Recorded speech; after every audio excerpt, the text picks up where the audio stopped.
The combination with Kambo, Ayahuasca, and Iboga is really beneficial for TBI as well. There's an organization called No Fallen Heroes, and they treat PTSD and brain injuries basically from, it's in Costa Rica, I believe, where they send all these vets who've been addicted to Valium and all these different drugs, and they send them over there to go do Iboga and Kambo, and it helps them completely just reset themselves. Iboga is a little more aggressive. I'm still learning about a lot of what that medicine does. But it's really powerful, and it's the people who are suffering, they go do this shit, you know what I mean? Oh yeah. And it's like, it's because, for me, my other option was suicide. Yeah.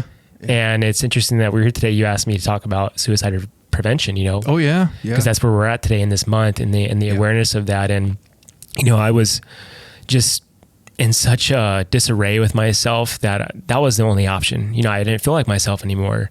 Yeah. I had a really hard time just being comfortable in my skin, and I couldn't even fucking think. I couldn't read, Yeah. You bring up it's a heavy topic, and I they say it is not getting as taboo, but it still is taboo to talk about it. That's just my own opinion. And I know where you're coming from because I've felt that way. You just feel like you're at wit's end. I can't help myself. I don't know what to do. And what I feel is the crazy part about is, in our careers, we're there for people.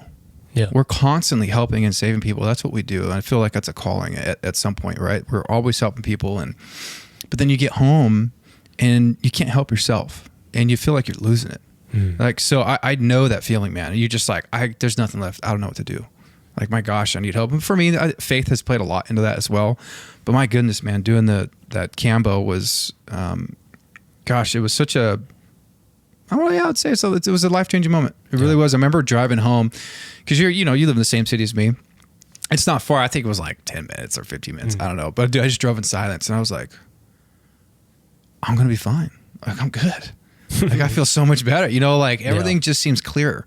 Right. Like, there was a lot of acceptance that happened. Yeah. And even the purging that we talked about. And I think when I was purging, it was like neon or something like that, yellow. Yeah. Others were blue. It's really interesting. You told me everyone's going to be kind of different color. And now when you go through, you talked about, it was Kambo, ayahuasca, and what was it? Iboga. Iboga. Is there like a 1, 2, 3? Is there a start with one and then there's a middle and then the third is like ayahuasca?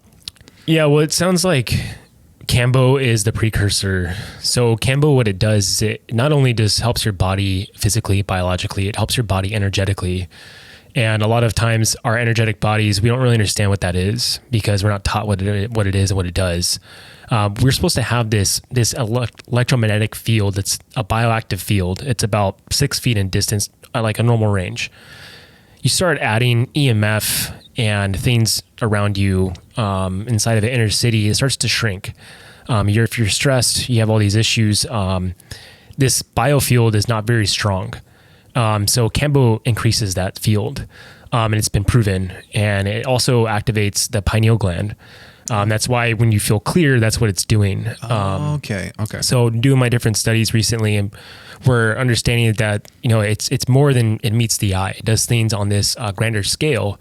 So Kambo kind of preps the system in order to step into a powerful plant medicine like ayahuasca. And ayahuasca is ayahuasca and Iboga are the most powerful plant medicines on this planet. You can do, ayahuasca or you can do Iboga. They're different for everyone. But from what I understand, you're supposed to do like at least 3 rounds of Kambo prior to even touching Iboga because you need to have a strong field and a strong sense of an immunity system to handle that frequency of that medicine. Okay. So say we do, three sessions of Kambo. Yeah. How far apart of this should they be spread? Like a week, a month? They should be as close as possible together. You can make it. So, and this is all coming from the tribes who've been doing this for thousands of years. Yeah. And they say that the more frequent you do within a lunar cycle, which would be 28 days, the better. Because Kambo kind of has this full effect of detoxifying the body as well. And to get that full detox, by getting rid of bile gallstones, all these things are getting, rid through your body by purging candida, parasites, all that shit that's sitting in your body. Yeah. It's getting it out because it doesn't belong there anymore. So yeah, wow. I've seen like tapeworms inside some people's buckets before. Get out of here. Yeah, man. Wow. You know what's that's crazy. But it's great, right? That's what you want. Right. And I'm thinking from our job perspective. Yeah. How much heavy, like, okay, we just had a fire the other day. I was telling you about it. And it was EV, bunch of batteries. Oh yeah, ion batteries. We talked about this, right? The EVs. Yeah, we had another. But dude, it was like there was a bunch stored in this like a strip. It was like a strip center, one center unit, and they're just stacked to the ceiling. And it's just putting all this smoke. And guys, we have to fight it. There's nothing you can do, and guys are getting covered in that smoke. But those heavy metals, and then all the plastics that are burning, all this stuff that we absorb into our bodies, right? We have our turnouts, and so people know we go and fight these fires. We're taught to put all this gear on. So we're completely covered. We have our helmet, flash hood, our mask on, coat, pants, our SCBA, gloves, and all that's good, but we still get absorption rate. I mean, we're wet, all that stuff still gets in, and a lot of people don't. At work, when I was in training, they had me doing the cancer program, so I went to symposiums, and 90% absorption rate is in our groin, right? And that's where our reproductive system is. So how great is it for firefighters, my goodness, to come in and do this, to purge their systems and clean themselves out, So I keep telling them, man, none of them want to come. They're always afraid, dude. I do, I kind of broadcast a little bit of Kambo and try to get, some of my members to come because I know it's going to be beneficial. Yeah. They see how arbitrary it looks, and they're like, fuck that, I'm not doing that, dude. Yeah. Oh, yeah. And even if you have no medical problems, any health issues, and you did Kambo, it's still going to help you because it enhances your physical vitality to where the next day you have so much energy, you want to get out there and do like a heavy workout because it just really gives you like that pump, like this vital, like your body feeling, feels new again. You feel refreshed. Absolutely. Yeah, dude, it's really powerful. And, unfortunately people who do come to Kambo, they're at their wit's end. They're really desperate and this is their last option, and those are the people I treat. And it brings a lot of those people together, and you gotta hold a special space for those people, because I've been there, and it's you have that empathy for them. Yeah, absolutely. It's really harsh. And by the same token, to have this, complete 180 in your health and be able to say, hey, I did Kambo and it got rid of whatever I had, Lyme disease, HIV, cancer, whatever, TBI, Yeah. It's really, really awesome to have the honor to hold that space, Yeah. Now I remember when we did it, and I think Evan was trying to. He's like, "Hey, what's that? What's that thing that John shoots up your nose or something like that?" Oh, like, Hoppe. Yeah, dude. I remember when we were doing it, and I think I might be explaining this wrong. But you said if you're not purging correctly or going through the process, the Hoppe kind of encourages that, right? Yeah, pushes it out.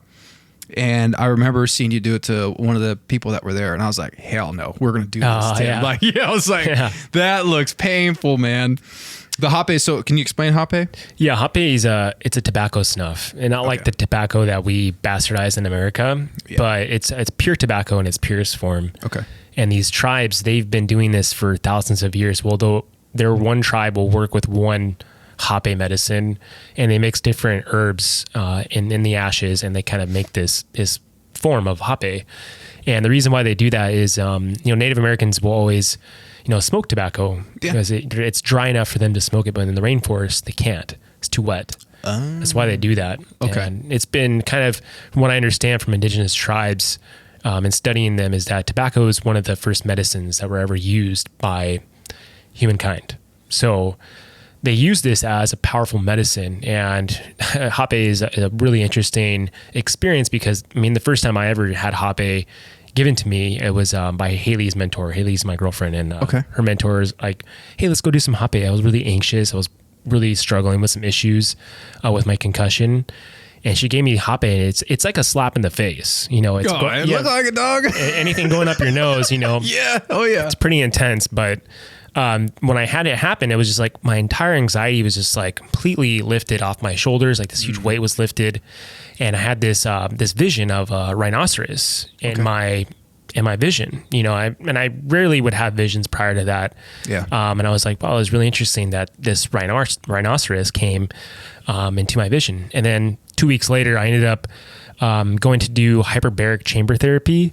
What? At this chiropractic office. Nice. And sure enough, their logo is a rhinoceros. So I was like, what are the fuck, odds, dude? right? Yeah. That's rad. Weird, dude. Yeah, I remember seeing you when you were doing that. I was like, let's go through this.